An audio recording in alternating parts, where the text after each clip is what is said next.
अस्सलाम वालेकुम दोस्तों, अज तुहाडे वास्ते माशाअल्लाह 4 बकरियां दी लाड लियांदी ते वीडियो जरा एंड तक विखेआ कि तुहानूं अच्छी तरह इन्फॉर्मेशन दिस्सां है।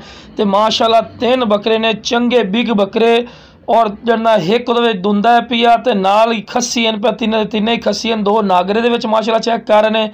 ये एक पिया दोंदा ते दूसरे जड़ना खीरे पठोरे ने पे 2 तो बहुत ज़बरदस्त माशाअल्लाह चीज़ें तुहानूं अलग-अलग करके पहले टोर के विखा रहे हैं, फिर तुहानूं अलग-अलग करके विखाइसा है कि माशाअल्लाह सेहतमंद हैं, चारा वगैरह खमदे हैं।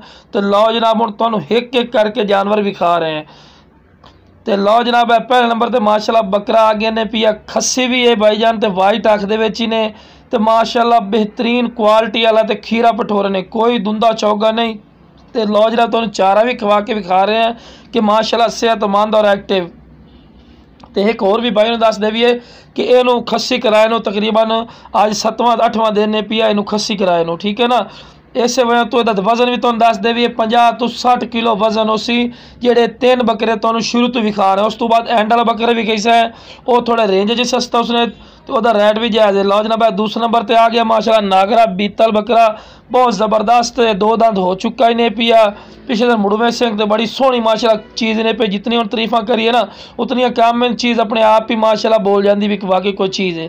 तो इन्हों की उचाई जी दसते भी है 37 तो 38 इंच उचाई ने, तो जी लंबाई है पई वो इन्हों की जनाब 49 इंच 52 इंच 48 इंच इन्हों की लंबाई है। पूछल तक सिर के सिंगा के विचाले जो लैके ना पूछल तक इन्होंने जितनी है। लो जनाब हम ब्लैक बीतल माशाअल्लाह चेक करो, चंगा माशाअल्लाह पठोरा ही ने तो भाई खीरा इन्हों का वजन जो 3 तुम विखा रहे ना पे 2 नागरे तो एक है बीतल इन्हों का जनाब वजन जरा पिया 50 तो 60 किलो जिंदा का वजन है पिया।